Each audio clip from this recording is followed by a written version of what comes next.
Boom guys, welcome to this video. On this video, I'm going to explain to you guys how real estate agents leave so much money, right, on real estate deals when they work with real estate investors and they really don't understand creative finance. I'm going to give you guys an example on a deal that we just did where the real estate agents have left so much money on the table by being close-minded, even though we did close on the property with her. And I'll tell you guys what I mean, right?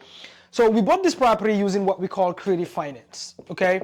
Creative finance is basically when you buy a property by taking over the seller's mortgage, right? So the seller leave that mortgage on their name, okay? And you just take over the responsibility of the monthly payments, and then you transfer the title, you transfer it to your company name. So we own the property, and the debt, meaning the mortgage, stays on the seller's name.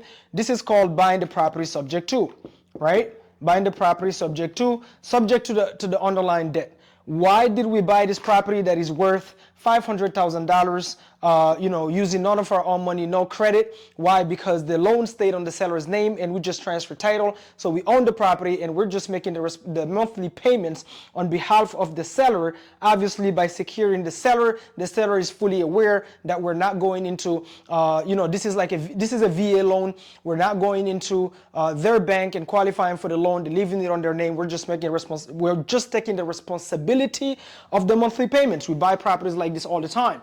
Now, why did we buy this property this way, and why was the seller and the agent both open to it? Number one is because the agent had it listed for more than 3 months and the property was not selling on the market cash.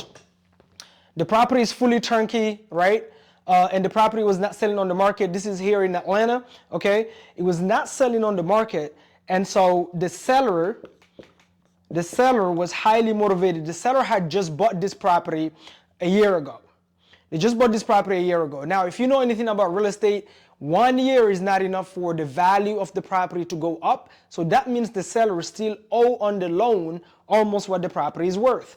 The issue is when they listed the property, everybody was coming in lower than what the seller owed. Reason being is not because of the property by itself, it's just because of the market, right? The market right now, the interest rates are super high. So most first-time home buyers that want to buy a property, $500,000 or below, they cannot afford the payments unless maybe the property is below $250,000 in terms of value.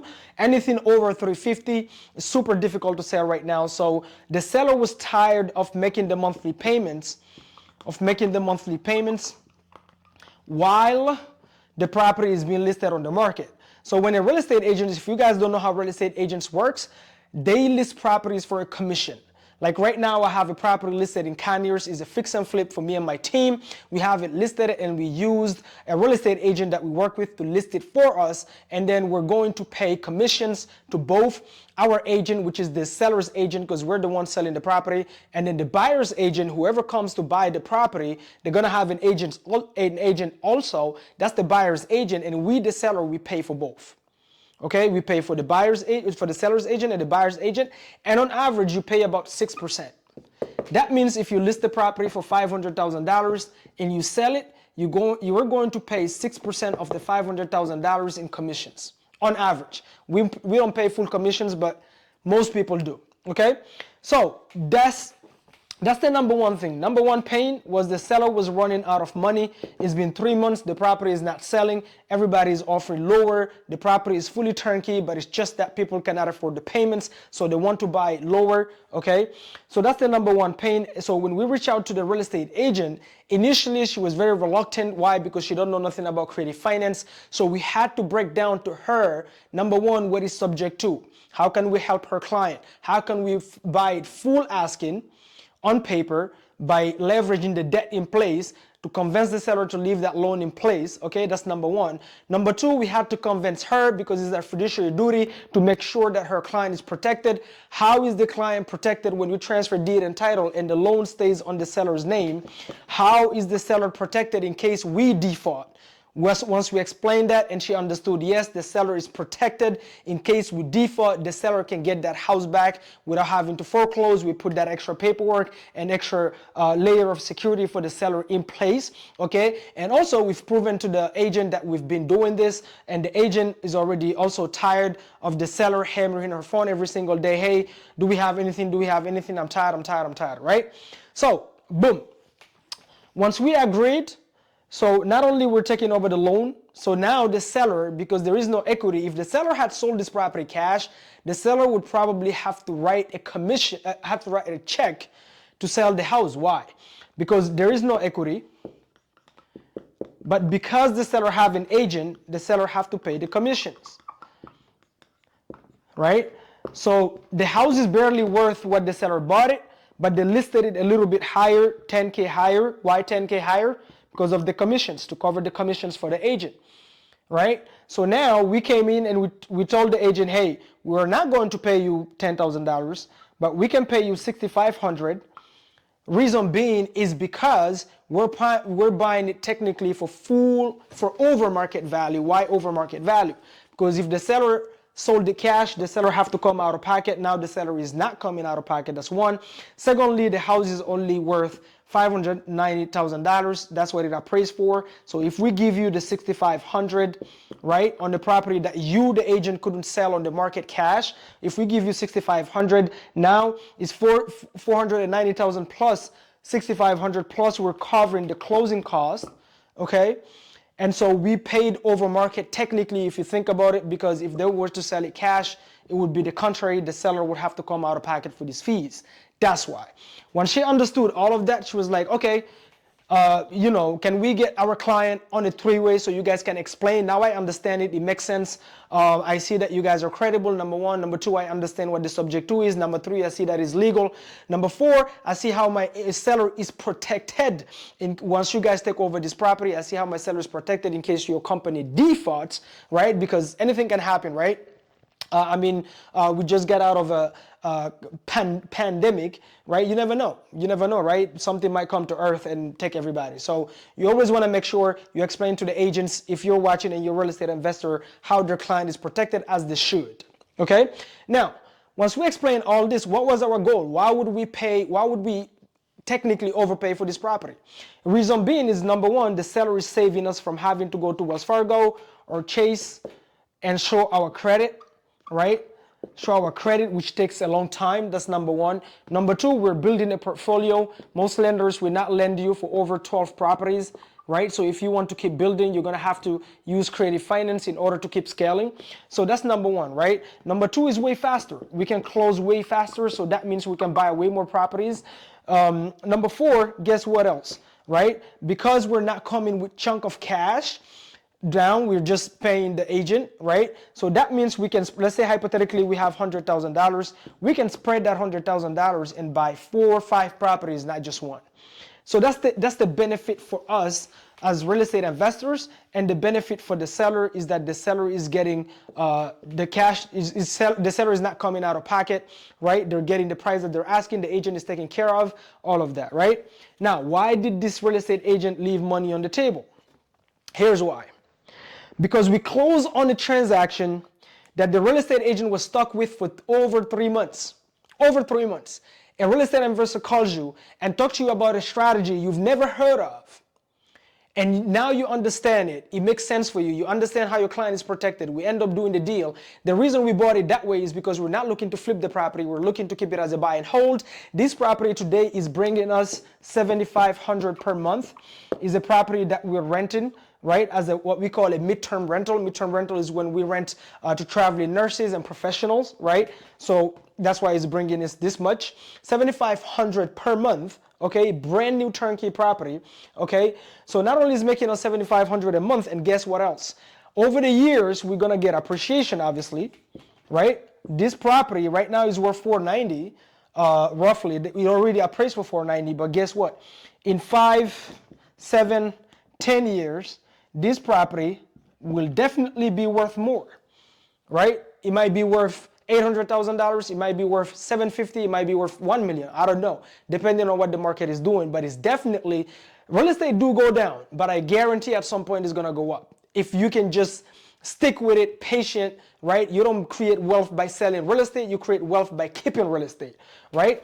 So the mistake that this real estate agent made is that we got her paid on a deal that she couldn't sell on the market traditionally the way she was supposed to.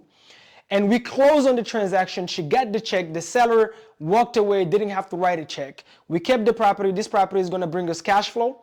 It's going to bring us tax benefits. Why? Because we have the deed and title. Okay? And so that means that we are the ones that will depreciate this property as a business. And another thing is we're getting appreciation. We're getting appreciation. And guess what else? This property, our family can inherit this property. So this is creating generational wealth, right? I was amazed that this real estate agent, even after we closed, we had a great relationship, great rapport. She didn't have the mindset and she didn't have, the common sense to reach out and go, Mamadou, how did you guys do this? How can I do this the same thing? Because she just got paid $6,500. One time, done. One time, done. But guess what else, guys? We use private money to buy our property. So when we close on that property, we didn't use our own money, but we use what we call PML. PML stands for private money lenders. We use our network's money to buy these properties. We don't use our own money. That means we're all in zero money out of pocket.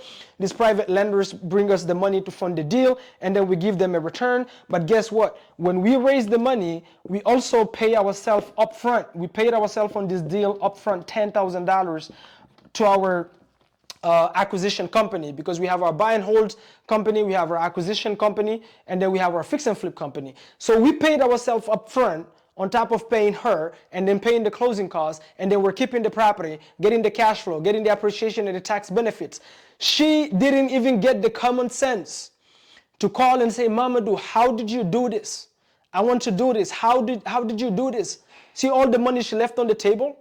You see all the future appreciation she left on the table? You see all the future tax benefits she left on the table? Let's say hypothetically this is the proactive type of real estate agent that is out into the marketplace making a lot of money. She could have leveraged this property if she understood the strategy, keep it herself, maybe not keep it herself, but she could definitely have taken off her realtor's hat, right? And tell the seller, hey, if she understood this, tell the seller, become an investor, say, hey, I'm gonna come in, we're not able to sell this, but I can do this kind of strategy. Like if she was just curious, common sense, call me back and ask, hey, how can I do this, Mamadou? How can I learn this strategy?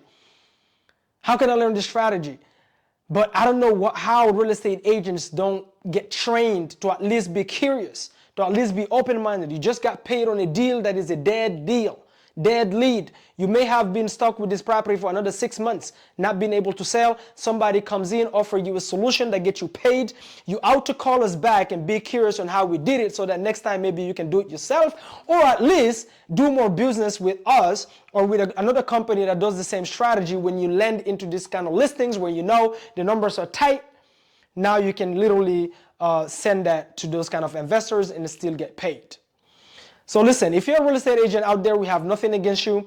The reality is we found 99.9% of you guys, you're just very close-minded. You don't listen.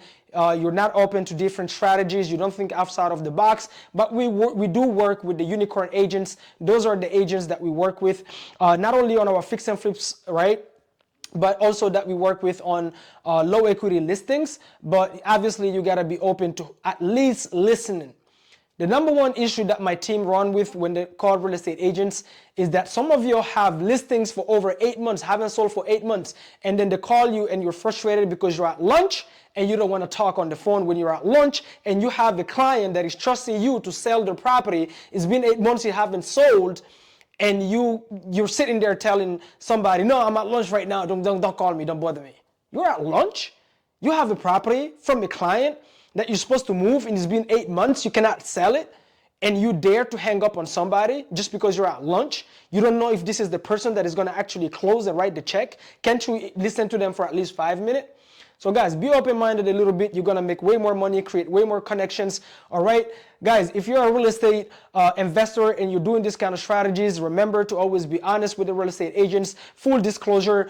Make sure the real estate agent always connect you on a three-way with the seller so you can explain and overcome the objections to the seller directly. Show them how they're protected. Make sure you put extra layers of protection in case you default or if you end up wholesaling it in case the end buyer default. Because remember, the seller is trusting you. The agent is trusting you. They're not trusting whoever you wholesale it to if you end up wholesaling it. But again, things happen, so make sure you always do full disclosure, full disclosure, full disclosure. Guys, I hope you got value out of this video. If you do, give it a thumbs up. Leave your questions and comments below and share this video as well if you know anybody that can benefit from it. Until next time, stay bold and be bold. Follow me on all social media platforms, on Instagram at Real Estate DLO. Until next time, stay bold and be bold. Boom, boom, boom.